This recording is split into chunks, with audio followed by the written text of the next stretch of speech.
Welcome, welcome, welcome. You are now in Ray's Juke Joint. I am Ray the Barber, and as usual, I am lucky enough to have Eric here with me at all times. This has been 4 years running. No, 3 years. Yeah. 3 years. 3 years running. 4 years. 4. 4 years, I think. 2021. Because I'll never forget. I was sitting in my relatively new house at the time, a COVID game. The first time you started like a space, and then you and I just started talking or whatever, and then like it kind of went from there. And so I know that was 2020. So I think me, you, and Elise got off like 21. I think. Yep, it actually was. It might have been 20. It might have the beginning of 22 when we like in the end of baseball season 2021 going into 2022. We really took off 2022. Yeah. So it is what it is. But welcome in everyone. Thank you guys for showing up. Thank you guys for being here. We got a lot to get to, and we're gonna go fairly fast today. We have some obligations after this. Eric has some things he has to take care of, and I got to get to the precinct with the guys to play some Ready or Not. So, having said that, like that game is like taking over my life. You guys been going nuts. I just see like everybody like, where you at, Ray? Where you at, Ray? Come on, Ray. I saw Myron and Ian. Like, where they at? I'm freaking. We're every day trying to beat levels on Ready or Not. This is like the new fucking thing. Like we're really. I had to ask the 13-year-old kid that plays PlayStation, a girlfriend's son. I was like, what's this game these guys are playing or whatever? So he was giving me the rundown on it or whatever. Yeah, it's a beast. It's a beast. It's a beast. I love it. It's a great game. What else is a great game is baseball. It's a great game. And the White Sox have decided to start winning. They're 10-4 since the All-Star break. Some other White Sox fans today have expressed to me, Eric, that are we winning? Should we stop winning? Is it going to hurt our chances for the number one pick next year since we can actually get it?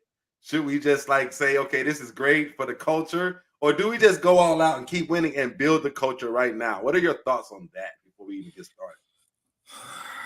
I wouldn't be as worried about the number one pick. It's a lottery. You could get lucky from the 2 spot, the 3 spot, the 4 spot. It's not like a lot of other sports where it might be you get more balls based on record, right? Yeah. Yeah, you get more balls, right? Yeah. Yeah, but the one thing I will say, it doesn't matter to me whether the pro team wins or not. And I know people hate that. But the one thing I would say is like at this juncture, the one thing that I will say that matters more than anything, and I don't think people are thinking about the impact it just had, is the Rule 5 draft does go off of record. You got to realize 2 of our biggest contributors this year are Rule 5. Shane Smith. Mm-hmm. And Mike Vasil both come from Rule 5 draft. And Shane Smith was probably the obvious number 1 Rule 5 guy. Right. That's the one thing that to me might matter more than the draft pick. Even though I would, early on, the kid from UCLA looks pretty amazing. But you can win the lottery from anywhere. But listen, it's also important. There's a point you want to be able to sell free agents to come here. And winning 44 games or 50 games, whatever it was last year, there's not too many people that are like, oh man, let me run off to South Side of Chicago. That looks fun. Let me sign up. We already reached our win total this year already.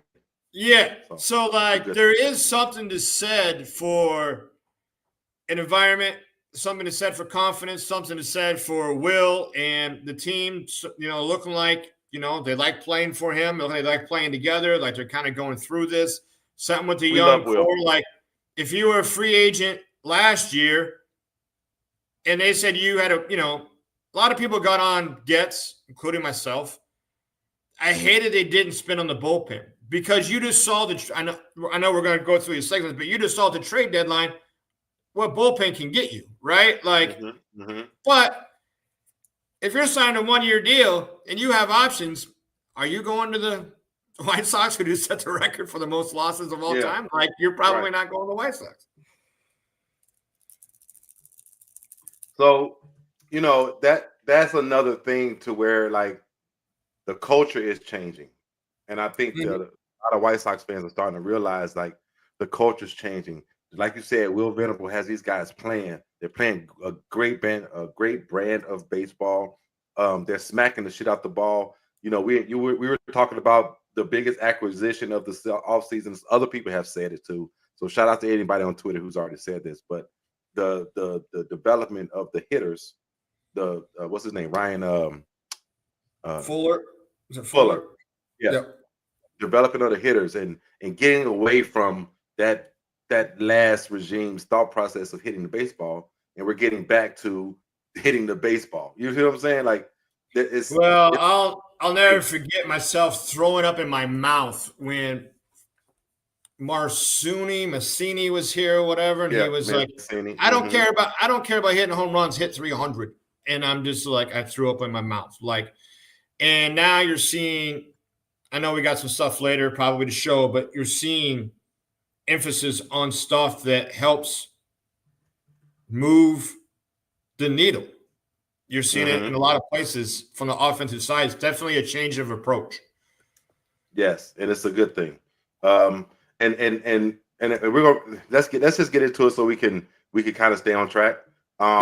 So White Sox trade deadline. We made some moves. I think that the moves that were made were to me, Chris Getz did what he was supposed to do. Get some of the guys that we brought in and flip them. So we did that, right? Yeah. On the other side is that we still have Luis Robert on the team, and you and I thought this was the end of the road for La Pantera. Yeah. Like, we thought this was it, like, and all of a sudden he starts hitting the ball. He starts to play a little better. Like a month ago, we looked, his trade value was negative 3.4, right? Am I right about that number, 3.4? Yep. Right? And so now at the trade deadline, he had what was it, Eric? I forget. A positive 0.4. So he had moved it 3.8 points in like a month. Right. So to me, like, there's two things. One, but before you do that, Luis Robert loves it here. Is that what he said? Yes. Yeah. He loves it here. After everything was said and done, they did an interview with him. They said that, he said, I love it here. I want to be here. I love playing here with the guys. I love playing for the coach. I love where we're going. Blah blah blah blah blah. So it's a good thing that he said that. I really appreciate Luis Robert saying that.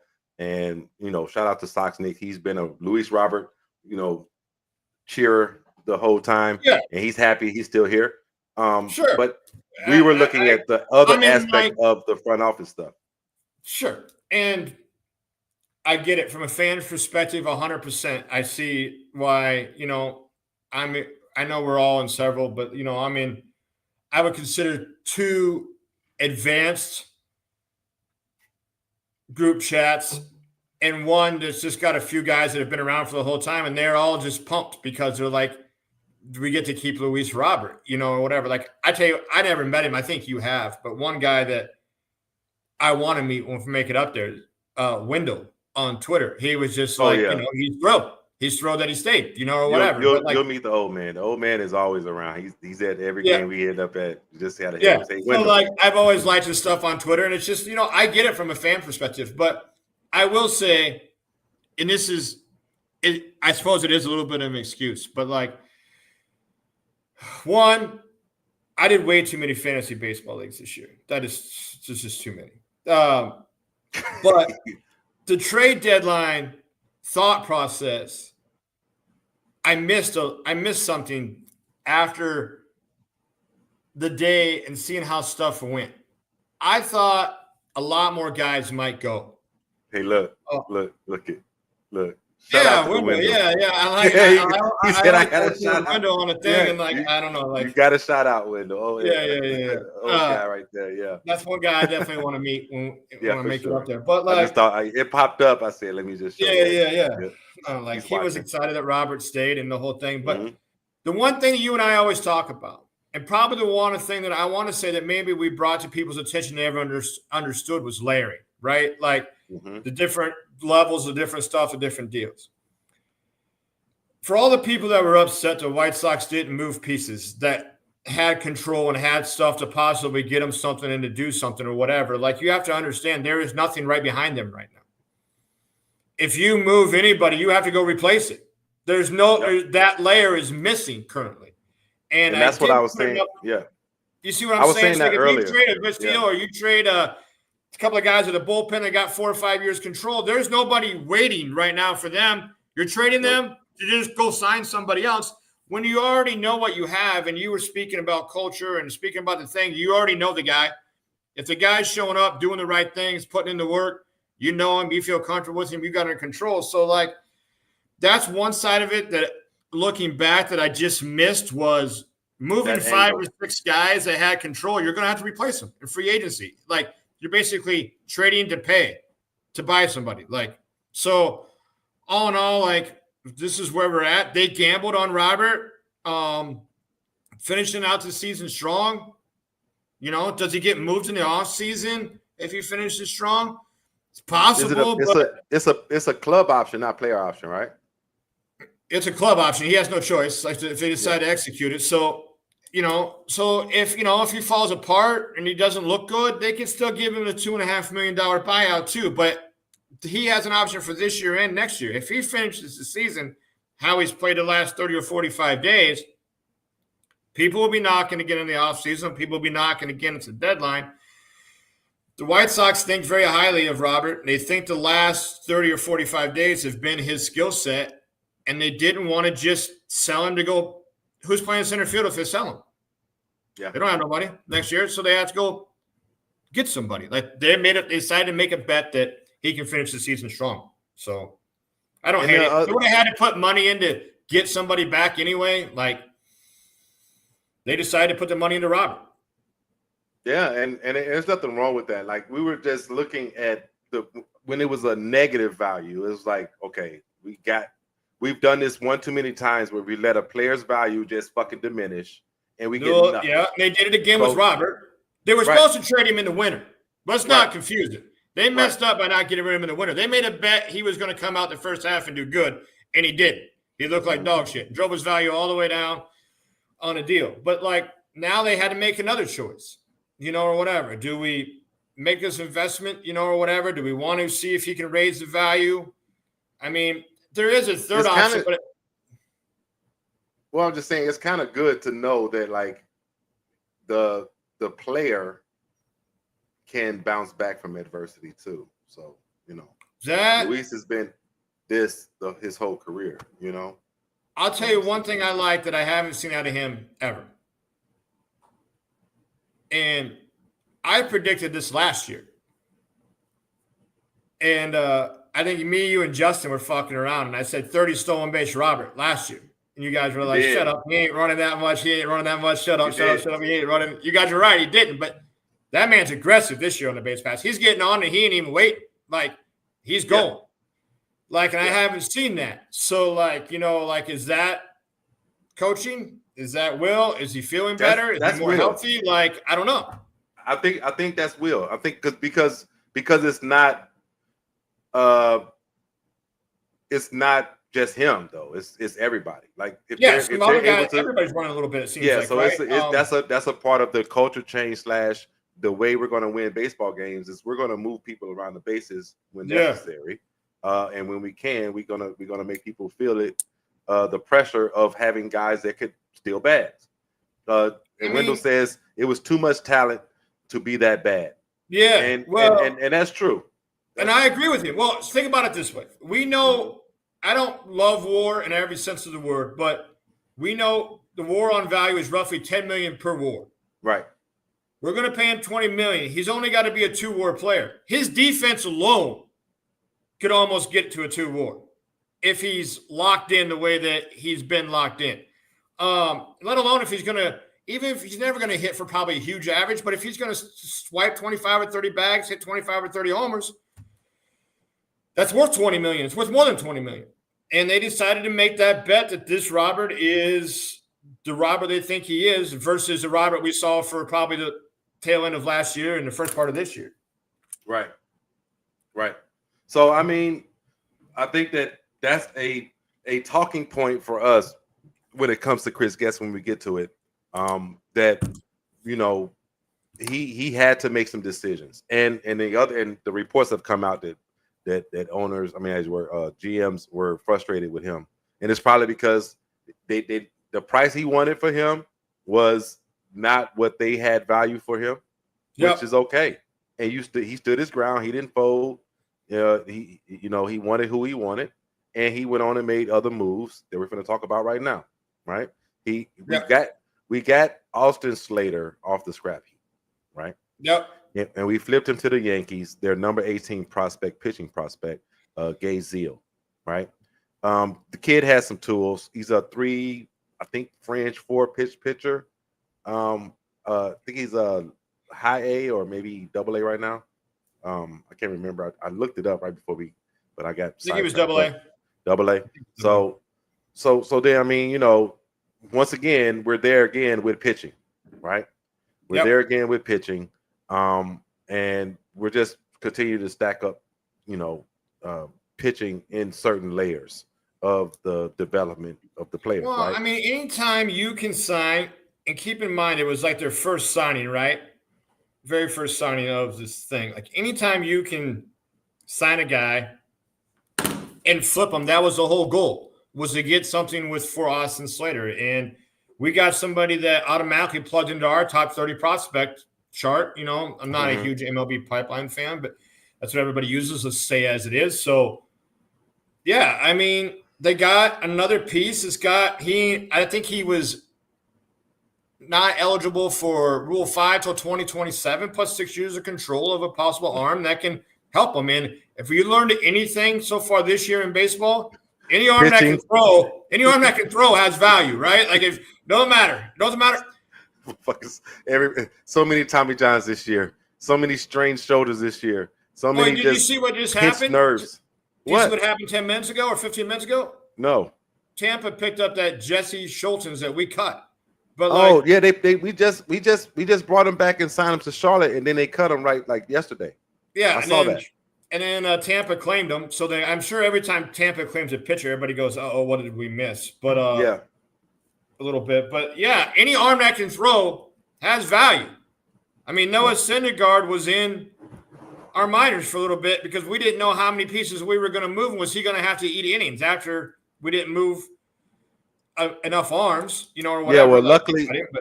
Yeah, luckily Shane came back and what's the name? Martin Perez is almost back. We didn't move on from Savale. Yeah. Like we held on to the pin guys. So they didn't end up not needing him. But like any arm that can throw has value. So yeah, it's a win. That deal was a win. Signing Slater was a win. Yep. All right. So then we had this trade here. This trade was the one that I think that everybody kind of like looked at and was like, oh, okay. This is let me move this banner. Hold on 1 second. I'll get this out of here.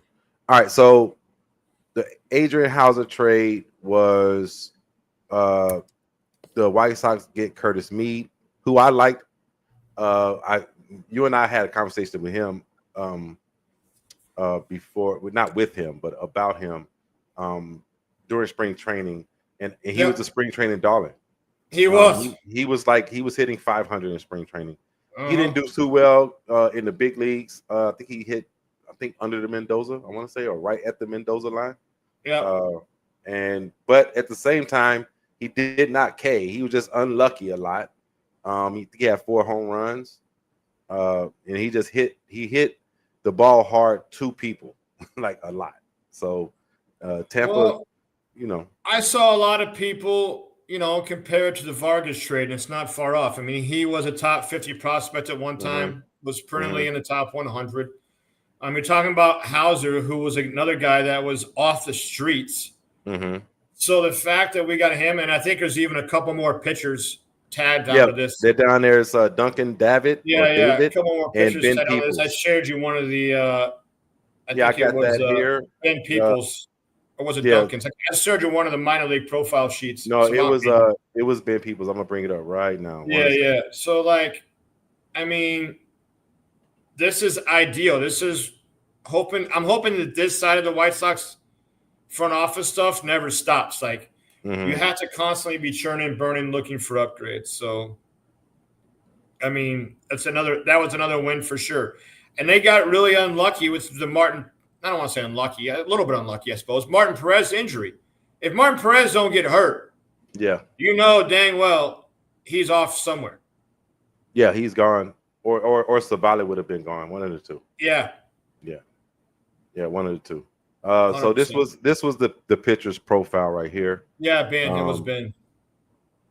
Yeah, it was Ben. And if you guys can see this at home, this just shows like some of the advanced metrics for his pitch arsenal. He tunnels well. I think he has 3 pitches. So what's it called? Pretty much 2-pitch pitcher looks like. Yeah. 4-seam slider, right? That's 98%. Yeah. Obviously, probably a bullpen guy with those 2 pitches, but I mean, the White Sox did have another prospect that was only a 2-pitch pitcher. Your favorite, Lopez in Atlanta, that made it with only 2 pitches. My favorite is funny as hell. My favorite is funny. That's funny. I did. You loved him. I did love Raylo. I did. All right, so let's move on. So those were the two major moves, and then Ian said incoming sub 3 ERA for Jesse on the Rays. I know. The second I had this vision. Yeah. Like, imagine right now in the White Sox front offices, right? They're all kind of sitting around. They're all in a meeting. Somebody gets the alert that Tampa claimed them, and Getz just looks around and goes, "Who fucked up?" Like, if Tampa claimed him, like, we missed something. Like, that's almost got to be like the automatic deal, right? Like, yeah, like look at Joe Boyle right now. They picked him up from the Athletics. He went fucking 5 or 6 strong with no earned runs. At the Dodgers. I meant to ask you yesterday, were you chicken shit, or did you start him, or did you probably bench him against the Dodgers? No, I didn't even bring him up. I didn't. No, you didn't bring him up. Yeah. But I'm not. I am chicken shit. I needed to see him do that against a good team. He will be up this week. He will be up this week. Running Joe Boyle. Sonny Gray tonight in one of my fantasy leagues. This is your last straw, buddy. Sonny Gray, you'll be on the bench. But this has been 2 years in a row that I've just been Sonny. No, Sonny, yes. Sonny, no, Sonny, yes. So that's the Dr. Jekyll, Mr. Hyde, too. It's like, fucking insane, bro. You go a complete game shutout, right? Right. And then the next game is a 3 1/3 fucking 9-run outing. Like, what the fuck? Do you know who he reminds me of in that regard is Giolito? Well, Giolito, Lucas has looked great the last half dozen starts, but everybody's sitting on their pin and needles and waiting for the old 2 1/3 8 earned. Yeah. Well, he had one a couple weeks ago. He had a 4 inning 6-run game, but he bounced right back. Yeah.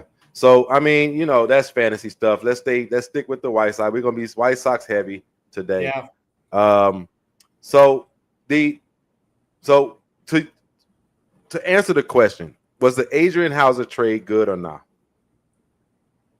It's got to be, right? How do you sign a guy off the street and you got what used to be a top 50 prospect, let alone, that in myself is a win.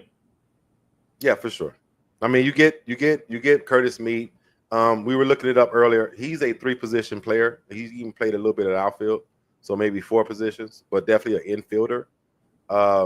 And we keep talking about Chris Guess's guys, like how he envisions players is the bottom half of the Savant page, where you want to see more red than anything else, right? Yeah, you don't whiff, you don't chase, right? Like, doesn't whip, don't chase. So it's like that's what we looking for. That's what Mead does well. He's got good bat to ball skills, good discipline, and he got a little bit of pop, but not a lot. So I don't know where he's gonna be playing, but say goodbye to Josh Rojas pretty soon.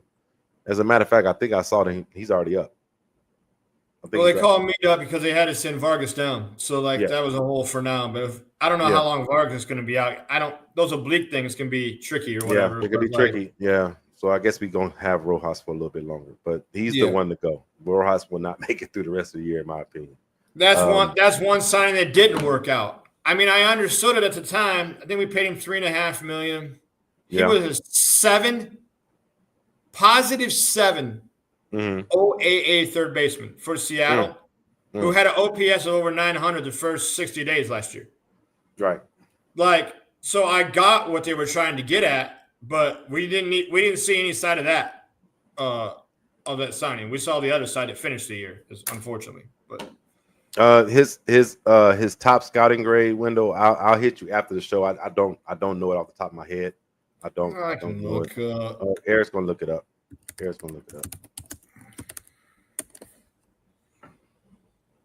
His hit tool was 60. That's his highest grade if you're going for the deal. Power was next to 55. So supposed to be, hit, power, arm. Yeah, and that's what we saw in spring training. I think he had like fucking 9 home runs in spring training. Yeah, he had like 500. It was insane. And then, you were sending me every day. You were sending me what you were That's my guy. That's my guy. That's my guy. That's my guy. Yeah. And I'm like, Ray, spring training. Yeah, right. Yeah, forget all that. All right, so the Chris Getz, to me, is in a position to take the White Sox to a sustainable success period, right? So that involves player development, player production on the field with the big squad, and it involves making sure contracts are right? But it also involves like things of the trade deadline. So my question to you, E, is what is your grade of Chris Getz right now after the trade deadline, going into winter meetings? You mean like as a whole or just a deadline grade? No. This is a question of Chris Getz since he's taken over. You've seen 2 off seasons and 2 trade deadlines. Well, 1 off season. You've seen 2. He got the job right before the trade deadline last year, right? Yeah. So you've seen you've seen 1 trade. You've seen 2 deadlines and 1 off season. Okay. Yeah. All right. So where are you looking at for Chris Getz right now? I think I would say it's somewhere between a B and a B plus. And I would say the one thing that I'm most happy about is the consistency. The players that we've traded for since day one. I don't care if you're talking from the Cease trade. I don't care if you're talking from the Kopech-Fedde trade. If you're talking about players that were signed. If you're talking about like the things like everything that he's done is he said what he was going to do and what he was after. It stuck to that. Where sometimes the old regime just left me like baffled. Like, where did that come from? Like, I don't see how that makes any sense. Like, so like, I love that side of it. I want to see, I think next steps for me, if he wants to move forward, is can he evaluate his own talent? One thing that Tampa does a great job of, and Houston does a great job of, they ain't scared to move their own prospects, and then move some major leaguers at the same time. Like, it's great. So I'm about to mess your mind up in a second. What's that? Go ahead. I'm sorry. I got something brewing. It just gotcha. popped in my. Continue. Tampa Bay traded us for Adrian Hauser and traded away Zach. What is it? Littell. Zach Littell. They traded him away, and then they acquired Hauser at the same time. Like, you see what I mean? Like, they're evaluating their own talent, like, as they go. And they're like, they're moving pieces constantly as they go. Like, is that layer ever going to come in? Right. So I was having a conversation earlier in another group chat I think it was the BGR League group chat. But now that Braden Montgomery is, Ian, you said B plus. I agree. I'm right there. I'm a solid B for me. Solid fucking B. Almost right? BB plus is what I. Yeah. BB plus. Yeah. I agree. Yeah, he's doing what you're saying is the consistency, and we can see the plan. We see it. And what I'm getting to is like Braden is now in Birmingham. Sam and Tanasi is in Birmingham. Yeah, they're now together, right? Yep. The two prospects that we have a lot of promise in. I believe I have a lot of promise in both those prospects. I think both of those prospects are going to be contributors with the big club in late next year, right? Yep. But they're going to move together. I promise you they're going to move together, right? Yep. So who comes after them? Well, you got Gerald Perez and what's his name down with the dash? Zavala's down there. Zavala. They're going to move. They're going to move, right? Yep. So then who comes to the dash, right? That's right. Bonnemer. Bonnemer, probably maybe even the new kid Carlson they just drafted. Wolkow is still down there in the deal. So like you can kind of see. So it's like, Well, you can even see day one going and getting Bannister to fix like the pitching development and to pitch the stuff. Mm-hmm. I saw a pitcher today. To be honest with you, I think I heard of one like the White Sox pitcher of the month. Like he added. Oh some cutter or whatever. Like Elijah put that out. I saw that. And I was like, man, I think I've only heard his name one time. Like, then he went and got Fuller to fix the hitting, or whatever, or to fix at least the developmental program. And like, that stuff's not easy. He got rid of the international. He trashed the whole entire international prospect deal and built up a new one. There's a lot of stuff that goes into baseball that some people watching, the White Sox for 2.5 hours, 3 hours a day might not see, but there's been a lot of moving parts of fixing the overall prospect or the overall system of the White Sox. So a couple teams that we need to talk about before we get into the Chicago White Sox outlook, money wise. Your favorite GM, your favorite GM, AJ Preller. He just went nuts. He went fucking insane. He just said, "Get him out of here." fuck a prospect. I don't give a shit. He made 17 fucking prospect moves. 17? 7 fucking team? Eric. After he traded away Wood, Hassel, Core, Abrams, Paulie Graham. Yeah. Some other pitcher I'm missing. Trade all them away. Reloaded it, and then just absolutely said, all right, I'm sick of looking at you guys too. All of you, get out of here. Leo, out of all prospects, Leo is gone. Yeah. Like, what the fuck? When you already have a good closer. It's like, what the? But, listen, I do have a theory, though. They put all the chips in. We gamble, Eric. He did this. Yeah. Well, that's what he did. Also, too, let me just say it's a little bit like what I tell you in the scumbag leagues. I don't hold on to my prospects. You've seen it. I move them all. And the reason is I think a lot of people in our league sleep and they don't pay attention, and you can just restock it. I think he thinks his international scouting department is better than everybody else's.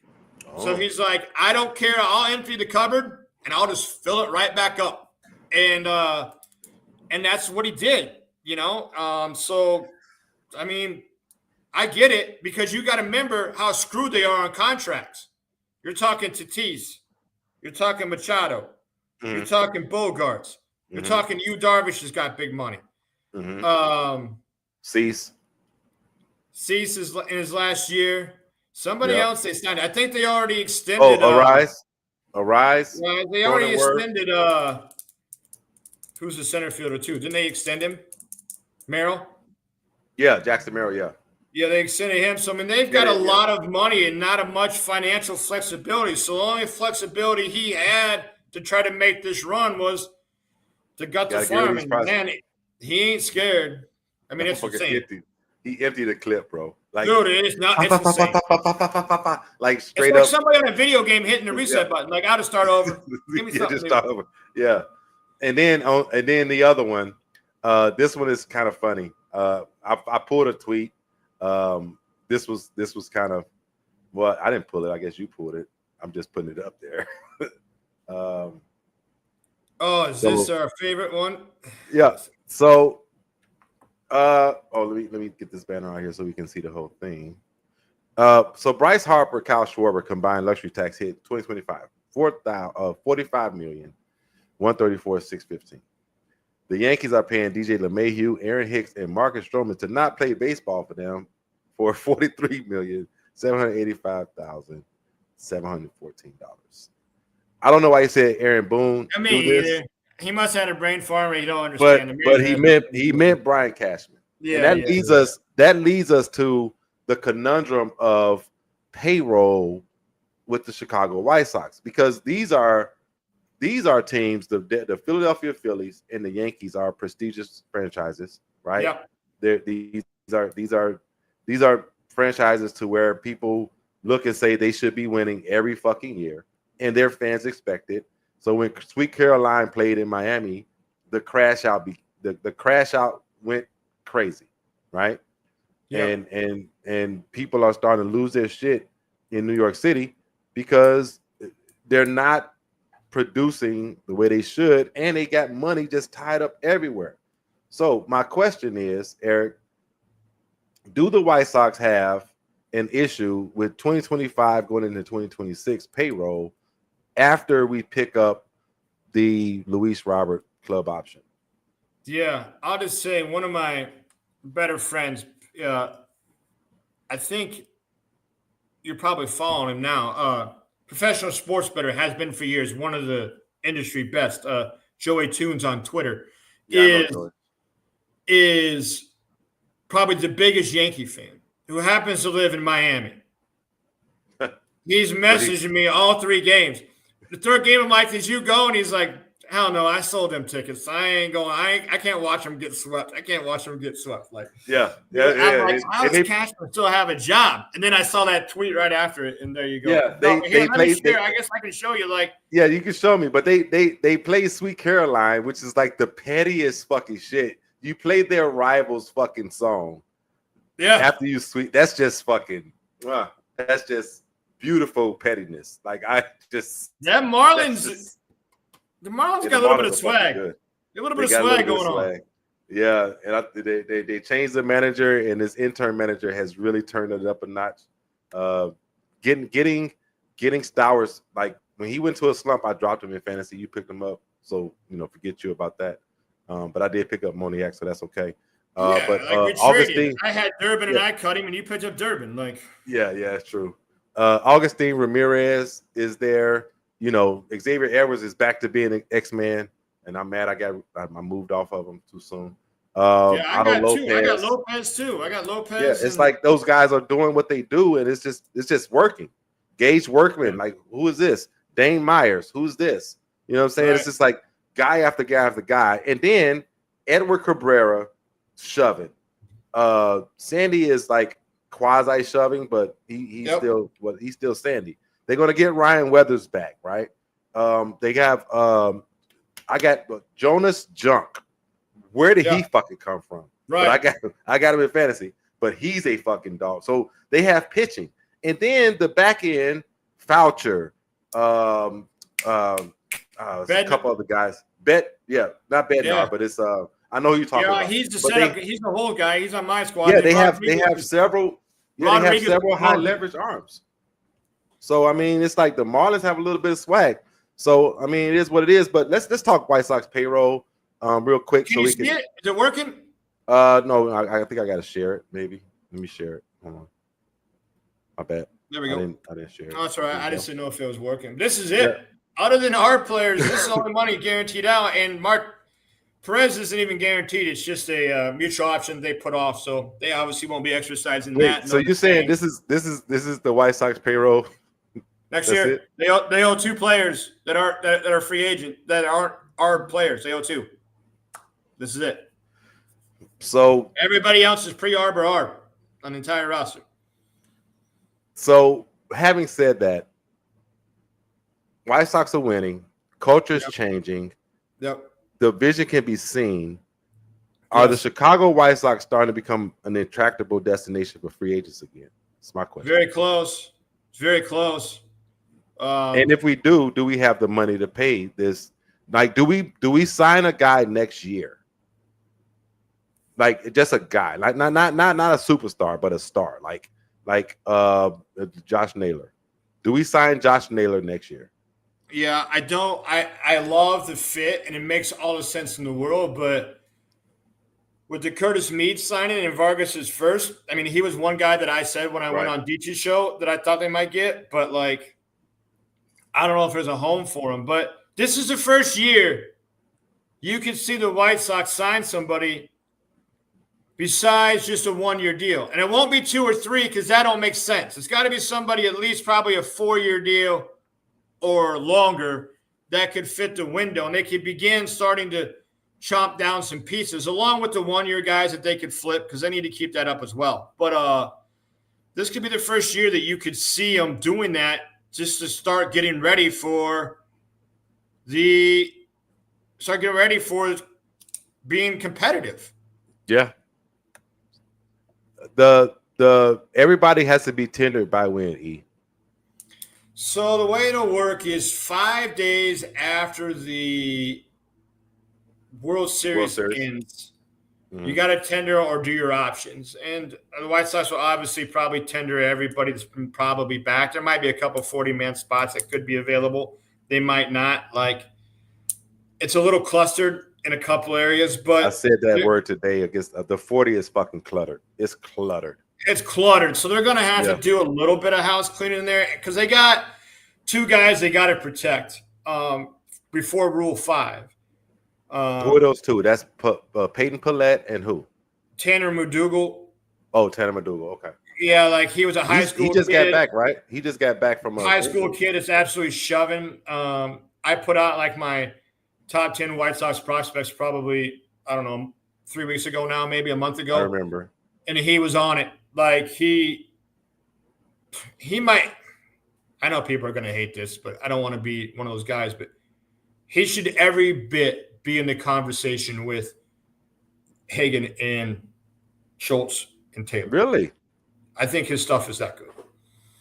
McDougal stuff is that good, in your opinion? I think it's that good. He's hit 99 and 100 down there. He's a high school arm. Had TJ. He's just coming back. It's Rule 5 eligible.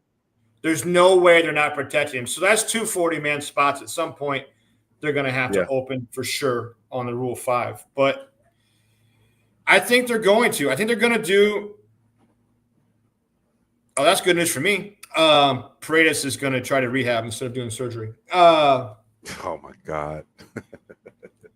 But, yeah, I mean, I can see him this year, right? Like, if you think about when the Phillies signed Harper and you think about when the Padres signed Machado, they weren't ready to contend just yet. They were probably still a year or 2 away, but those type of players don't become available all the time. Now, I'm not saying there's a Machado or a Harper out there now, but I can see the Sox signing somebody they know fits their culture, fits the scheme, fits the stuff to a 4, 5, 6-year deal right now to anchor down a spot. I would pick probably outfield if you're looking for somebody. That seems to be our weakest spot currently. That is. I think so.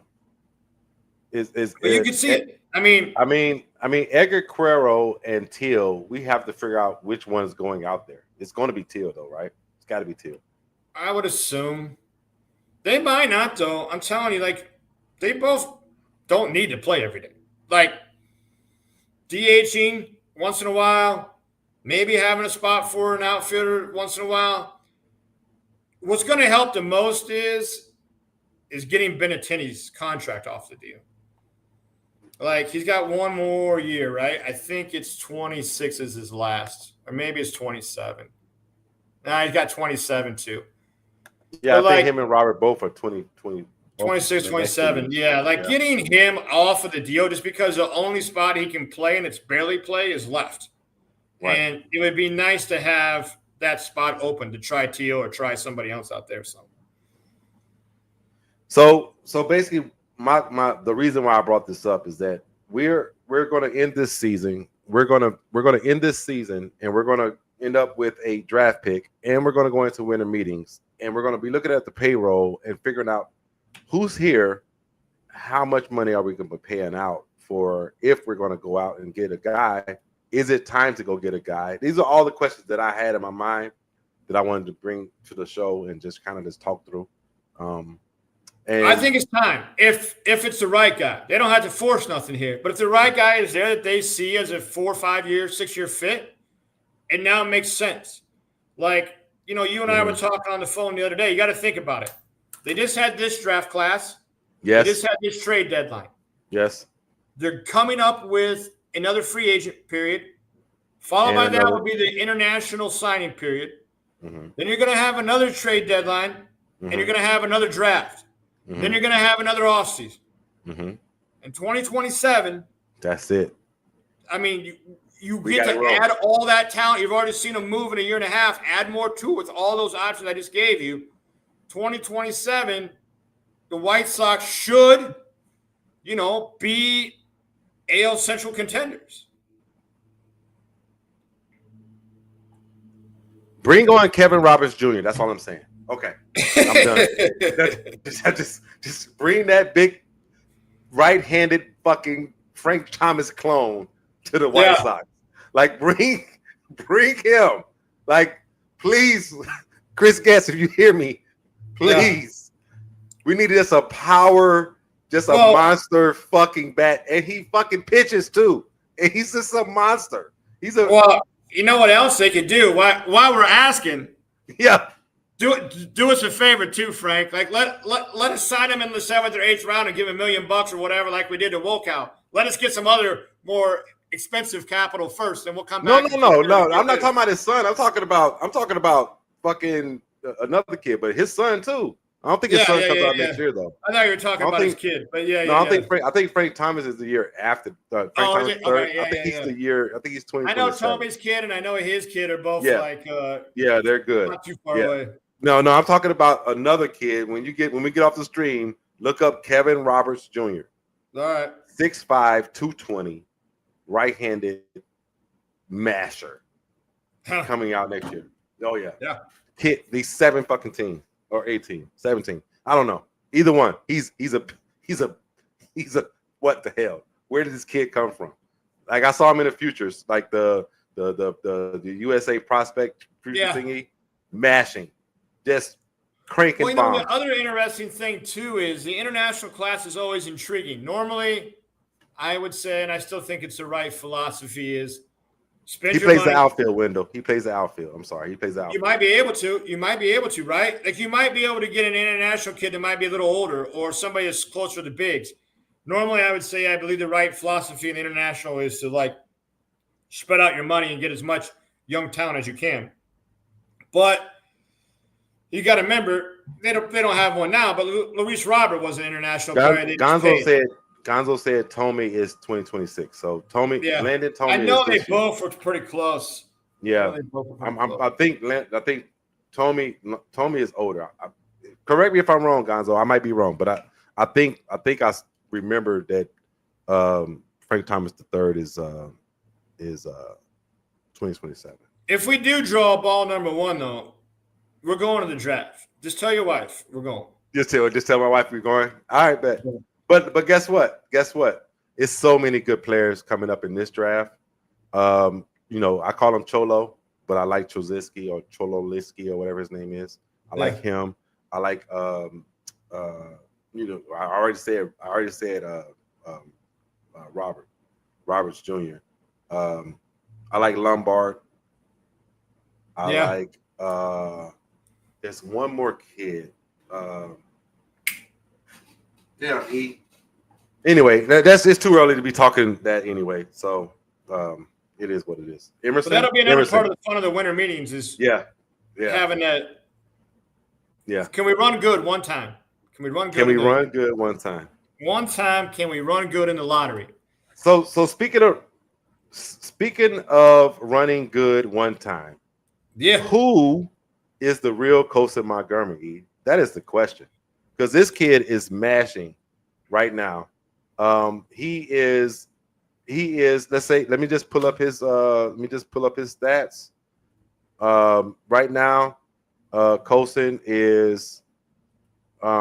He's 256, 304, 547, 851, 132 OPS plus. He's got 7 bombs, seven of them. Is it all of them at the All-Star break, or is it just I think all of them. I think they all are. I think they're like in the last 10 games. I think he has 10 hits. 11. 7 home runs and 11. 7 and 11. 7 and 11 is what it is. Yeah. Yeah. I mean, and before we even get really deep into this, please understand that myself and Eric, we don't wish bad against Colson. We do not wish bad against Colson. We want the kid to be a great player. We want it. But 3 years of data that we've been analyzing for 3 freaking years of data is hard to overcome for a young kid. Don't forget watching.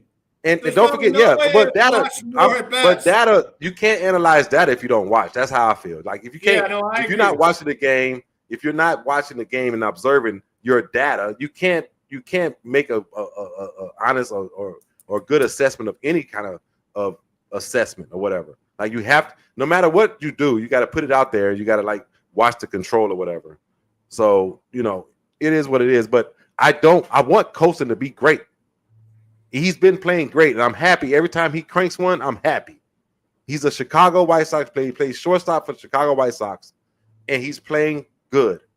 He's playing to the level where the national media is recognizing him, and they're talking about him, and so on and so forth. The kid had promise coming out of high school, but if you look, what year did he come to the Chicago White Sox? Look at this. What year is this? 2021. It's 2025, y'all. And we have all these numbers right here to tell us who this kid is. So who is the real Colson Montgomery? That's the question. I'll tell you, and I think we're going to get to it here in a second. Yeah, we will. It's been polarizing to watch. Like normally when a kid runs good or is playing good, I just got a notification. It's crazy. What's that? I just got a notification. Great. Schwelly hasn't started throwing, and Grayson Rodriguez is going underneath elbow surgery. Yeah, he's dead. I got Grayson Rodriguez. But it's like, damn, he's been out the whole fucking year. Y'all just deciding now to go elbow surgery? Baltimore Orioles are finding the best way to screw up a talented organization. I'll tell you that.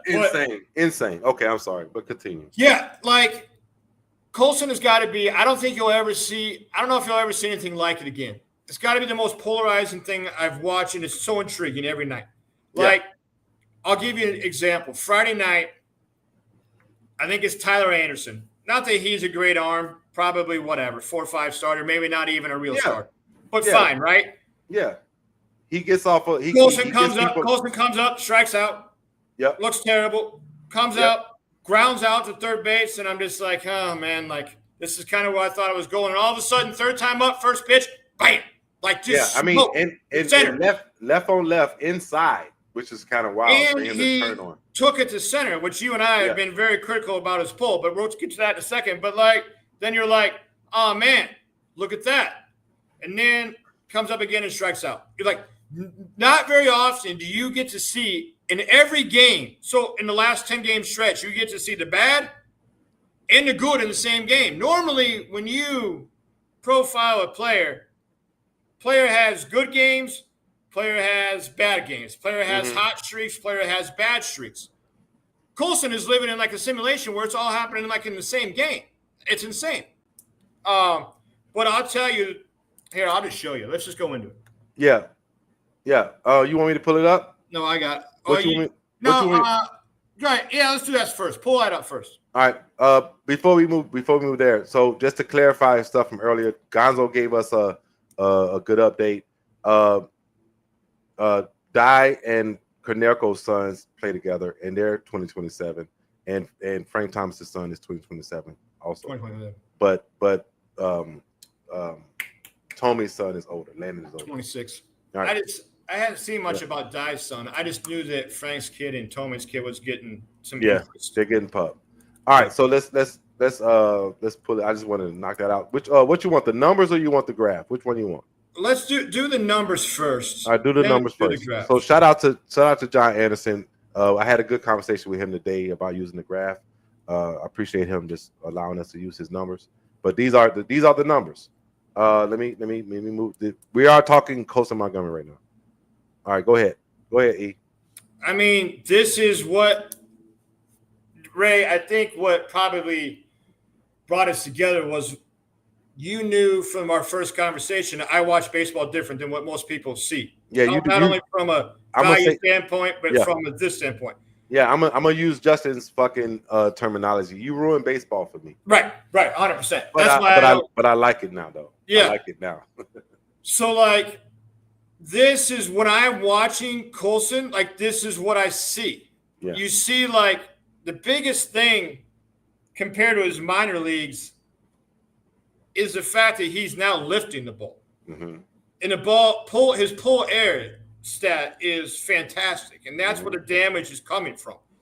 It reminds me a lot of a different guy in Chicago that I don't want to mention that plays for the other team, but his air pull numbers are great too. Mm-hmm. We're not going to talk about him. Yeah, but continue. Yeah. So if if you flip down to the next one on the graph. All right, I'm gonna put the graph up 1 second, and don't ask in the comments or in the chat. Don't ask about who the Cubs player is. We're not going to tell you if you don't know. Go do some research. It's out there. There we go. Yeah.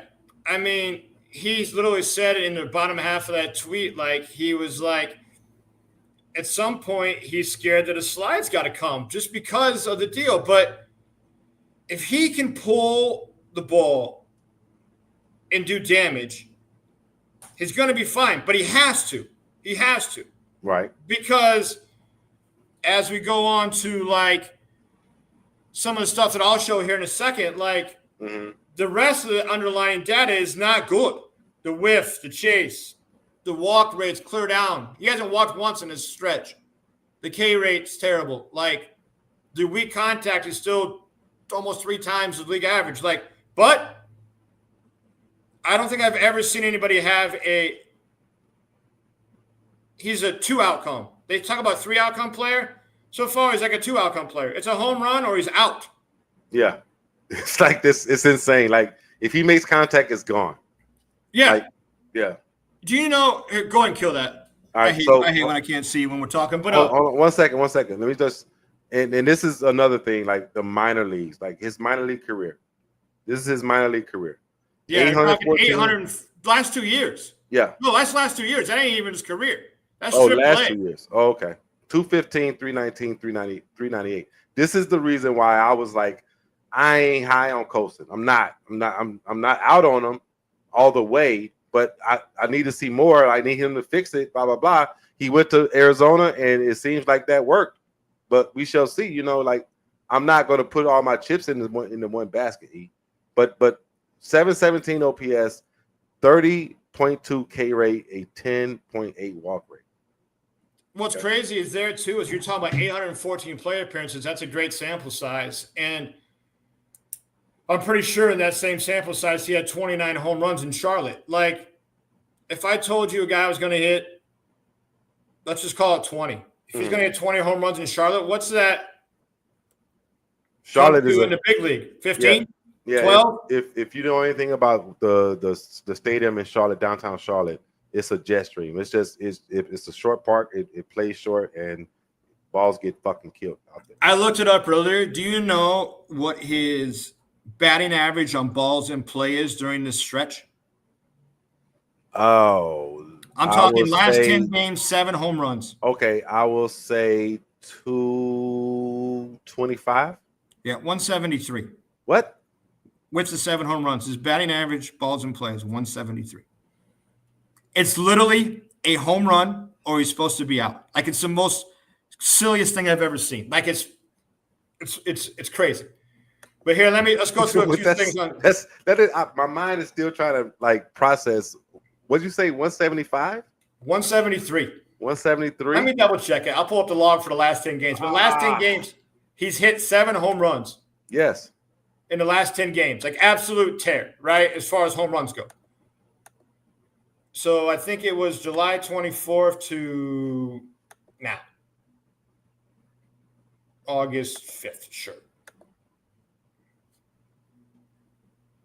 Oh, it's even worse. 1, 2, 3, 4, 5, 6, 7. I only got 9 games. Better go back to July 23rd. Did you play that game? Yeah, there you go. All right. Screen share.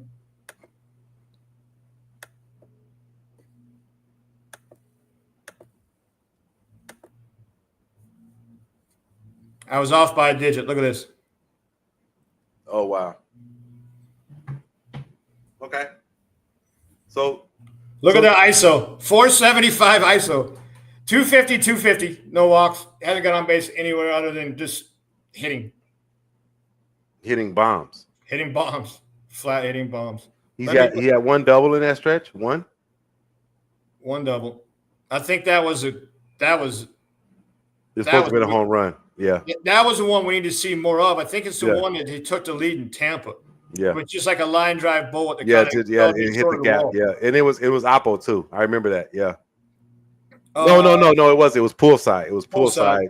But he has hit 3 Oppo shots or 1 in center. That's the stuff that when I'm watching, I'm like, I don't care if he turns on one and burns down the line. I don't care if he hits the 700 feet. I get it. I know that's there.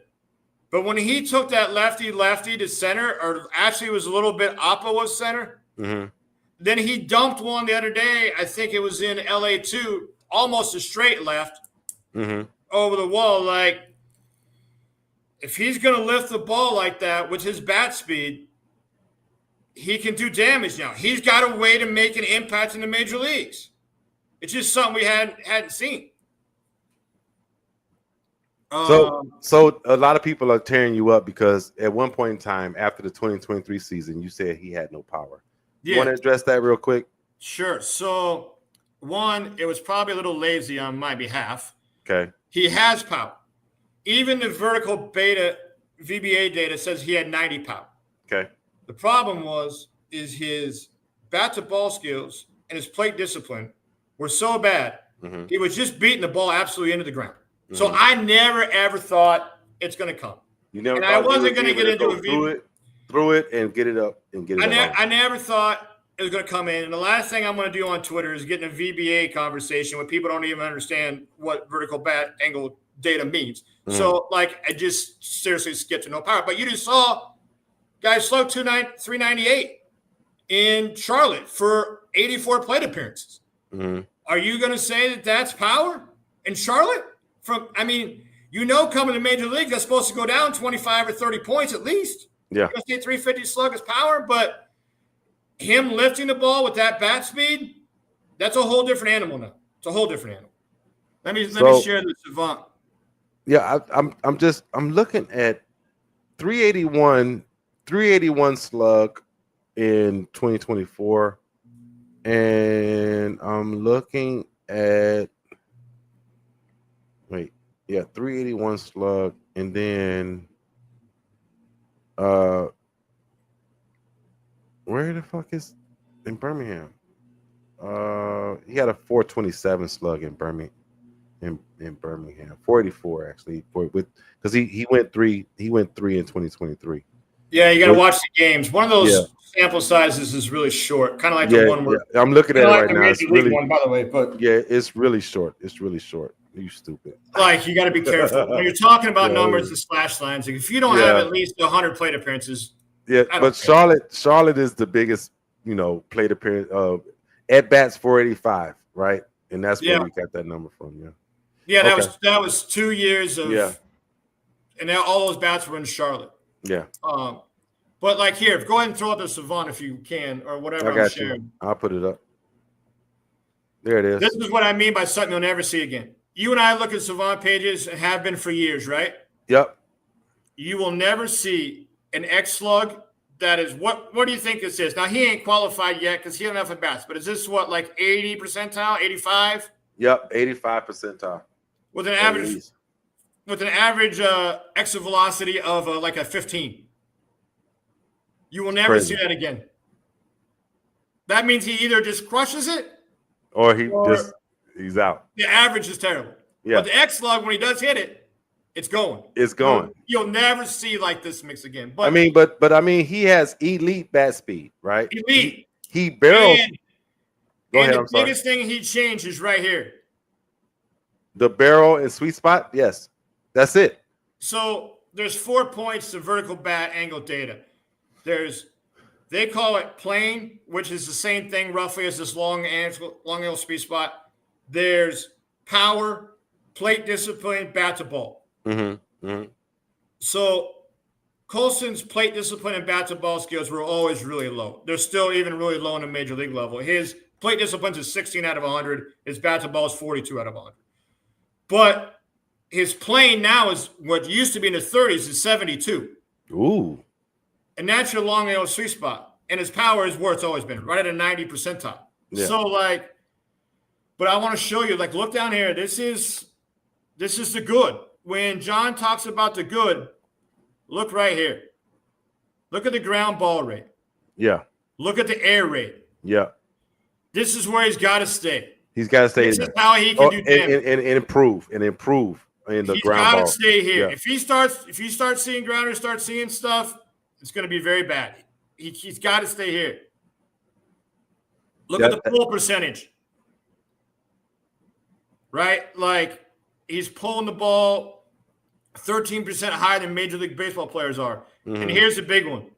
In the red, pull air percentage. Where all those games in Charlotte watching and studying the data, these were weak ground balls to second base. These were rollovers to first base. Mm-hmm. These were CNI singles up the middle. Mm-hmm. All of a sudden, it's not that anymore. That plane fix is getting the ball out. He's getting the ball up. And that bat speed's coming into play. And when he does hit it, he's doing damage. There's a few other interesting things here.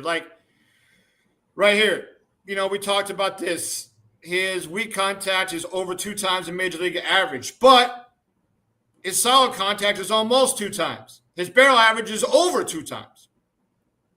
It's either barreled or it's weak. Nothing in between. He's just like you said, you get to watch the whole spectrum of his, I can't believe it, Ray. I've never seen anything like it. Normally a player will have a good week and he'll do damage. Yeah. Colson is having 3 at-bats. You're oh man, this is the Charlotte Colson. And then all of a sudden it's bam! You're oh Cal shit. Schwarber? What the fuck is this? Right. This is Corey Seager? Who is this? That's exactly right. Yeah. Here's some other interesting data that John was talking about. Here's the number of pitches he's getting in the zone. He's getting 53.4 in the zone. Major League average is only 48.8. Mm-hmm. But he's swinging everything. He don't care. He's swinging 72% of the time. Major League average is 67. Zone contact is down. Love somehow if this would go up, but I don't think with his bat to ball it probably will. But he can live here. Where he can't live is over here. His chase percentage is 7 points higher. That's a lot. 25% higher than Major League average. Mm-hmm. And look at his chase contact. It's 14% lower than. So his bat to ball skills lack there. But look at his first pitch swing too, right? 10% higher. Look at his overall swing rate. He's 7% higher.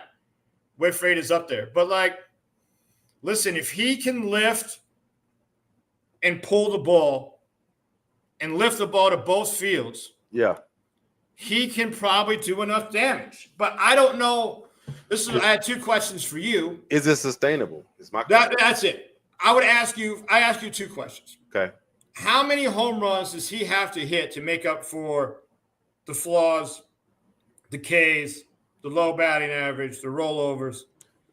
To start the year?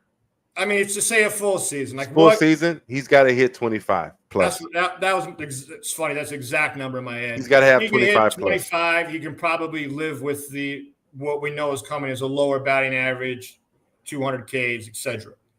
Next question is, this sample size right here is 93 at-bats, plate appearances, 93 plate appearances. I don't ever like to look to 100, but 93 is close enough. He has 7 home runs in his 93. An average season, you would get like 600 plate appearances. How do we come up with that number? Play 150 games, 4 at-bats a game, 600, okay? Mm-hmm. So if you took that number times 6, he would hit 42 home runs on the current pace that he's on. Right. Obviously, that would play. My question is, when you and I come back to review this, the next 100, how many home runs does he have? How many does he hit in the next 100? I'm going to say when we have this conversation, that is that in the season or is that 3 weeks from now? No, that's 100 more bats. He'll have enough. He'll have enough, like in August or whatever. Like in August, right? So 25 games. Yeah. So I'll say he'll hit 4 more. Yeah. I wrote down 3.5 would be my over under. Look at it. So like same page. Same page. Yeah, 4. Same page. Yep. But I'm telling you, the launch angle gives him a tool that gives him maybe that's what they worked on in Arizona. Maybe they just said, you know what? Okay, we can't fix this, but we can fix this. I still think it's a long shot that he's an everyday major leaguer. But I will say this launch angle change and pull the ball in the air deal with that bat speed gives him a major league tool that could lead to being an everyday major league player. But at the same time, the player that you mentioned before, that's a Cubs player, is on the downside of that right now. He is. But the one thing about that player is that player's got 2 other things I can lean on. Yeah. That player can steal me 30 bags and is playing the Gold Glove-ish type OOA in center field. This is true. That was always my thing against Colson. Is Colson, what tool am I going to lean on? Yeah. If you don't hit a home run, how is Colson Montgomery going to beat you? Does he beat you with the glove as short? I don't think so. A lot of people say he's more athletic than you think, but I mean, I haven't had an issue with him playing short. He got to a ball the other day, and I was like, that's pretty fucking good. Listen, of course he's a little bit athletic, but the ones that's going to use that are going to be the ones that are going to be like, well, he played like Indiana basketball, and he played this, and he played that. Yeah. I get it, but we showed the graphic last time of how many errors he would have made at shortstop in AAA. Yeah, like he would make as money as Ellie and Gunnar did. Like, yeah. And from everything that I've seen that gets done so far, that's not going to fly.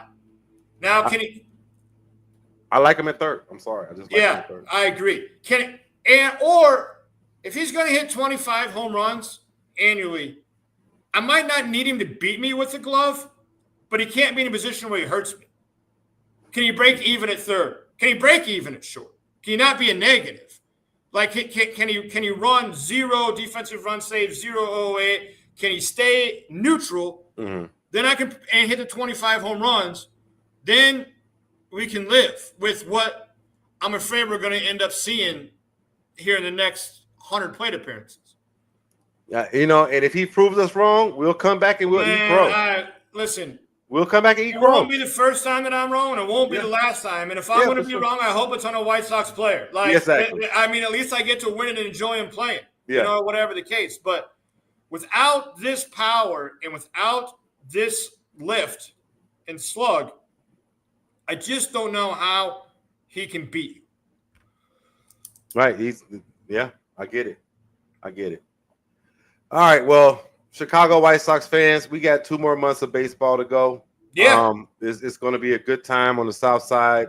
Enjoy. I will be at the ballpark probably 8 times in the next 2 months. I probably, because I got tickets. I need to go out there and see it and play or whatever.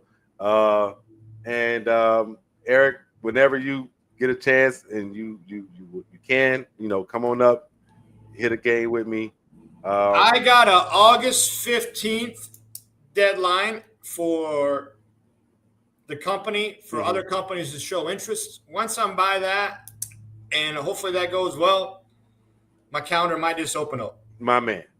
So, having said that, thank you guys for tuning in. We got to get out of here. We appreciate all the love, all the comments, all of the shares. I want to say, too, there was a bunch of people that reached out trade deadline Don't ever be scared. I loved it. I don't know how many messages I sent. Had to be 12 to 15 people asking me what they thought the White House was going to do and how it's going to come and how it's going to go. Are they going to sign free agents? Don't ever be scared. I loved it. And don't be afraid to come in here and ask questions while we're on while we're live. Like that's what we I actually prefer the DM conversation over the fucking Twitter post anyway, because then you're going to get people that like don't get it and hate it. So but we really do appreciate you guys. Thank you guys. Anybody that interacted with us in the group chat, thank you guys so much. Thank you, Gonzo. Thank you, Ian.